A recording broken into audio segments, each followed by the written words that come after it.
Welcome to the Your Leadership Legacy podcast. My name is Tina Paulus Kraus, and I'm so excited to bring you this next podcast dedicated to you high performers out there who want to reinvent yourself, reinvent your business, maybe your career, all of it. This podcast is all about being dedicated to transformation and being the best possible leader of yourself and others that you can be in order to create a legacy that lives on. Welcome to Your Leadership Legacy. My name is Tina Paulus Kraus. I am the founder and CEO of True You Teams. And here we go. Hey everyone, welcome to the Your Leadership Legacy podcast. Today we have Brandee on the call, and I'm so excited because I've known Brandee now for not very long, a little over 6 or 7 months. And I got to tell you that Brandee is such an amazing, positive light in this world. Brandee, you're powerful. I acknowledge you just for being the amazing leader that you are, and I'm super excited to have you on the show today. Well, thank you for having me. I'm so excited to be here with you today, Tina. Yeah, beautiful. So tell us a little bit about who Brandee is and a little bit about your background. Okay, I'd love to. So I am a yogini. I'm a yoga therapist. I've been practicing yoga and teaching yoga for over 30 years. I am a transformational coach, a life coach. I'm a mama. I'm a partner, and I'm a nature lover and a dog lover. And I live out in the woods in the country with my honey. So it's which is amazing. We literally got on the call today, and she's like, "Oh, I have 9 deer outside of my window." It is amazing. And so nature is definitely really important to me. I'm an empath, as so many of us are. And so just like being in an environment that is so soothing for my nervous system, it's like I look out all day long at the trees. So have you always lived there? No, definitely not. This was a dream. Yeah. Tell us about that. Tell us about the dream. Yeah. So I lived in the city, and when I was married for 25 years. So that's part of my story. And then I got divorced in 2014, and I had 3 children, and I rebuilt my life. I chose my life and restarted it then. And I was living in a part of the city that I didn't really love when I got divorced, but it was what I could afford to maintain, being a single mom of 3. And my dream was just like, I get to live in nature. I get to live in the woods. And I made that dream come true in September. I moved here this September with my honey, and my kids are all adults and living on their own.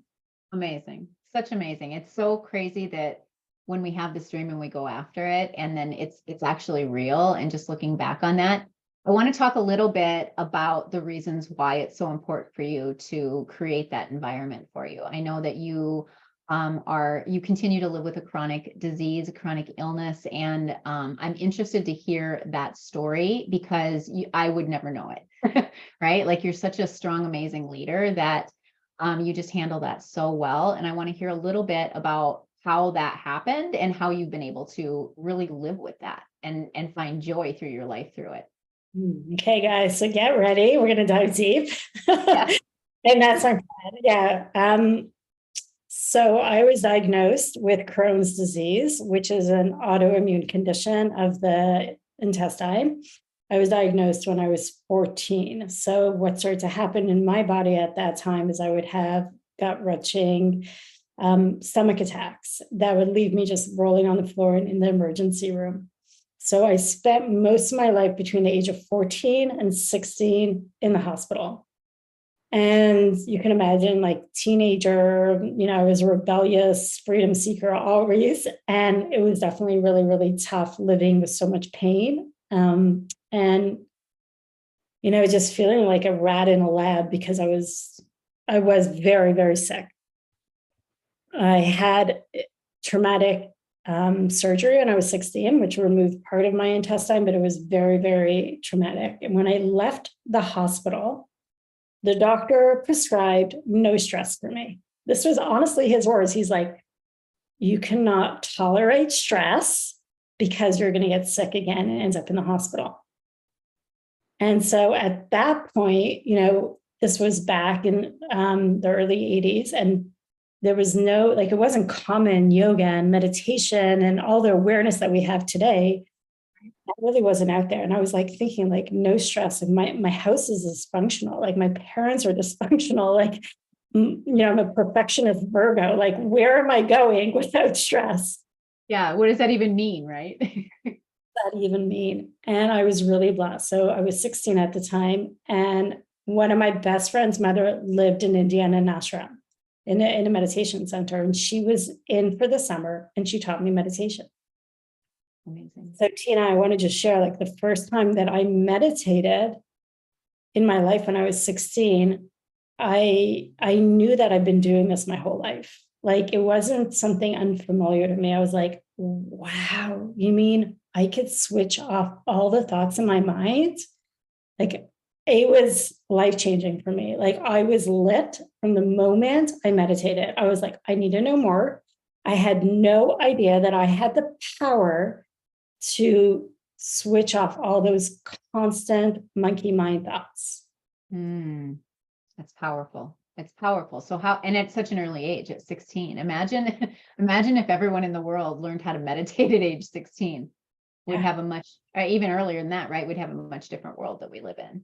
So that's amazing. So you learned how to meditate at age 16. How did that change the pain that you were in, the illness that you were having? How did that really, what happened next? So looking back on it, it was the first time that I had my own power. I took my power back because I was able to be in charge of my thoughts and my thought patterns. And I was a firm stand in meditation.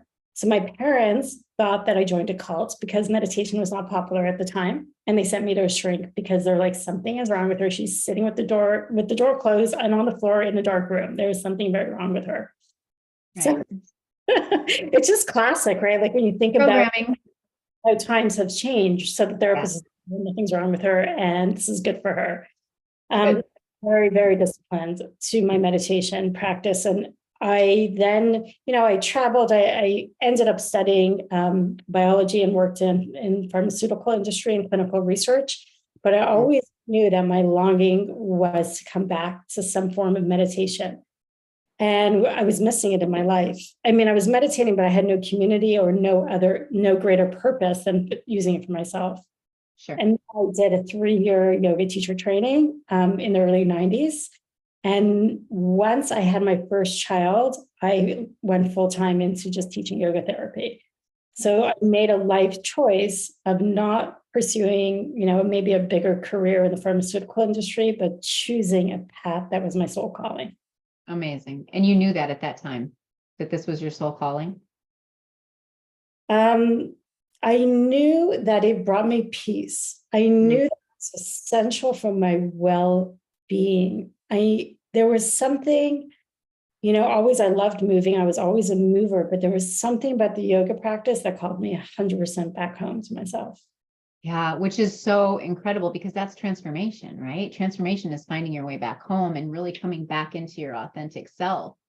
And so how does meditation, before I even go there, I want to talk about yoga therapy because you've used that term a couple of times, yoga therapy. I've heard yoga and I've heard therapy. Tell me what yoga therapy is. Yeah. So yoga therapy is like an intense training. So I look at all parts of yourself. So your thought patterning, your routines in your life. I also will deal with people that have chronic illness or autoimmune conditions or severe depression. So I work individually one-on-one with your individual case. So I'll give you certain practices to practice that is specific for your body needs. Beautiful. So it's like customized, right? Customized, because yoga is all about the mind, body, and spirit. However, we think about it as a physical thing that we go and do, and yet it really encompasses all these different areas of your life. So how has yoga and medication, let me rephrase that. How has yoga and meditation supported your chronic illness? I have to take a breath. So guys, if you're listening, take a breath with me. It saved my life, Tina. I would not be here today if I did not have those practices, as simple as that. When I went through my own yoga teacher training, I really went deep into the pain in my body and the trauma in my body from being sick for so long and having, very traumatizing surgery. Yes. I learned to befriend my body. I learned to trust my body again. And it was not easy. It's like I'd be crying on my mat with my yoga teacher there, and I would think that I'd rip in half. Like I was, it was a journey. And it allowed me to, I guess the biggest word is to trust and befriend and love the body that I have, and to put my body's health as the priority before anything else. Because if I didn't have my health, I knew what death was like. I knew where I could go if I didn't pay attention to my body. Yeah. And I think a lot of people realize that way too late, right? I'm 60, 70 years old now. All this stuff is happening to my body, and we're in chronic pain, and we don't have those tools that you had at such an early age to be able to manage that. So how do you use, I come to you and I'm in chronic pain. How do you really support people to overcome the pain? Right? Because I've known people, I'm sure people that your clients are, it's easy just to play victim to the pain. So how do you coach people out of playing victim to the pain? Yeah. So my first thing is I start off really, really gentle, where people could start to build a relationship with lying down and breathing and feeling safe in their bodies, and that they're not alone. So I will act as their co-regulator. So co-regulator is just somebody who's holding safe space and that they could use my energy. Yep. I'll be there to tell them that they're safe and that I got there, and let's breathe together, and let's breathe into your body, and let's start moving, and let's see how this feels to move. So a lot of people, when they might be in fear of even movement because they're in pain. So let's move. And then once they got some movement in and it feels so good, then they could start to build the trust within their own bodily systems. Mm-hmm. And it slowly depends on the case that I'm working with. And when we're in pain, we build armor around ourselves. So we really put restrictions on our physical cord. And so my support will help open up some of those contracted and armored area of the body, so that them within themselves could start building a safe space for their own illness. Yeah. Because you hear so many times of people just like giving into the pain, right? Like there's no other way. This is just what it is. This is how I have to live. And it's not necessarily like that. So I love that you offer people a way to really get in control of their pain instead of letting the pain control them. Yeah. Yeah. So talk to me about like somebody that's in chronic pain, has a chronic illness, they come to you, you help them through that. Does the pain ever go away, or do they just learn to manage it? Talk a little bit about how you manage that on an ongoing basis. Yeah. So when I think it's individual for each case, because we all have different illnesses, we all have different pain points, and our body changes. So we're like, when you live with an illness, it's a season. Sometimes it's good, sometimes it's bad. And same thing with pain. Some days, and it is seasonal. A lot of times it really is seasonal. So I would say to pay attention when your pain is heightened and when it's lowered. What are all the factors around it? Even in the seasons, does rain affect you? The snow? Does the sun? Some people are really, when there isn't sun, they'll go into depression. So there's so many factors to really know yourself. So to start tracking also just certain ways that supports you and that doesn't support you would be the first thing. And then for myself, like with my illness, is acceptance. Like it's not away. Like my illness is not going away. I'm on immunotherapy. I'm on iron injections. I regularly, get checkups.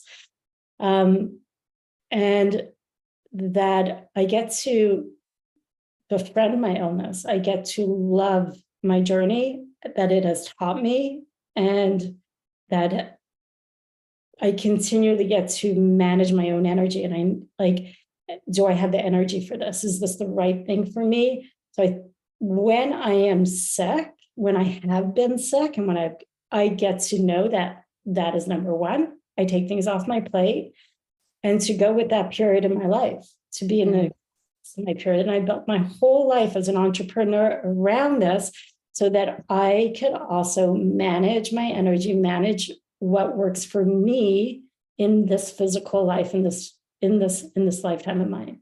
so that my Yeah. body. Yeah. It's so like what I love about it is you're setting yourself up for success. That's what I hear you saying is setting yourself up for success. So moving to the woods, setting yourself up for success, having the systems and tools in place, setting yourself up for success. Any other tools or processes that really come to light on an ongoing basis that set people up for success that you can think of? Well, one thing that I'm thinking about is also not to be limited, because sometimes we really, like I did in the past, like I was always in fear that I couldn't do something because my disease is going to come back, or I'm going to have a flare up.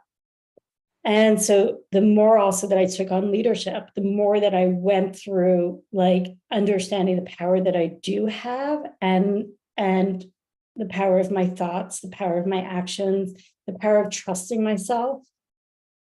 It made it also, I have a much better relationship with my disease than I've ever had. It's like, no, I am powerful. No, I am passionate. No, I could trust that I could go all in and I will not have a flare up today. So it is a journey. It is a journey. And are you being a victim of your disease? And have you put yourself in a spot where you are not growing at this moment? Like if you are living with a chronic illness, I say go get support, like get yourself, like where do you want to be? Like what is not working? Like find somebody that you trust, find a practitioner that you really, really trust, and take the time, because this is not a quick fix. Take the time, you deserve it. You have one body.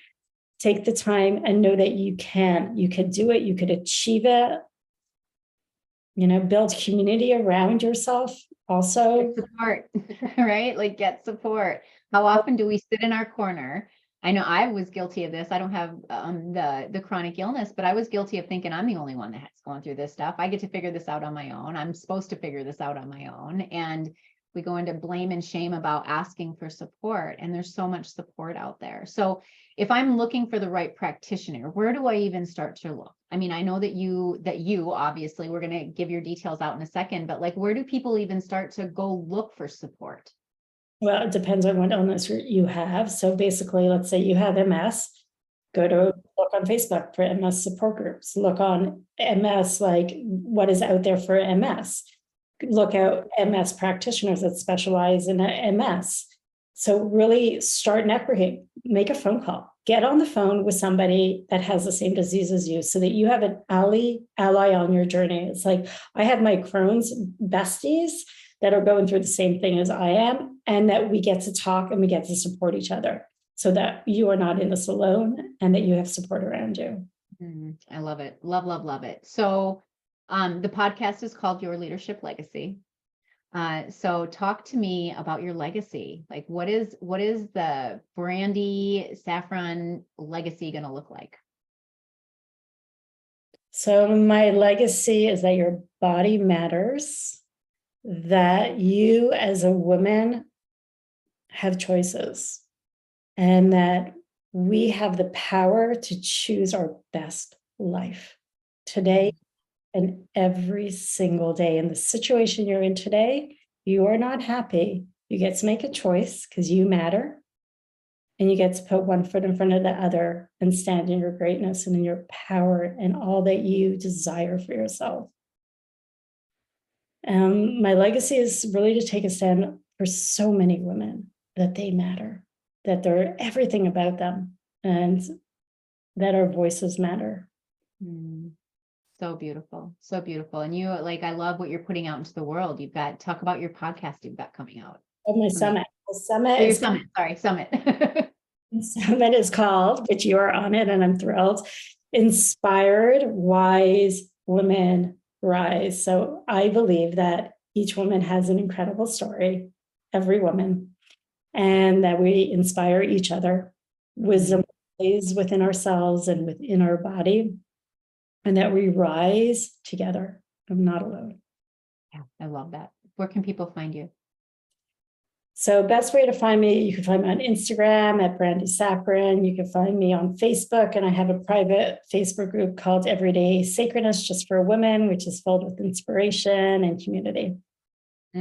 I will agree with that. I will absolutely agree with that. It has been such a pleasure, Brandee, to have you on the podcast. I see you. You are a powerful leader. You have such a big vision, and you're grounded, you're everything, and you're such a stand for women. And that's really, really important. So thank you for all you do. Thank you for all that you be and who you are. And contact Brandee. If any of this resonated with you, she's amazing. She's a powerful coach, and she can definitely support you. So thank you so much, Brandee. Thank you so much, Tina, for having me. Love you. Love you too. Absolutely. All right. That wraps up this episode of your legacy, your leadership legacy. Thanks, everyone. See you next time. Bye. My name is Tina Paulus-Krauss, and I thank you so much for tuning in. I hope you enjoyed the show. Check out our programs and events at trueyouteams.com. And until next time, make it an amazing day.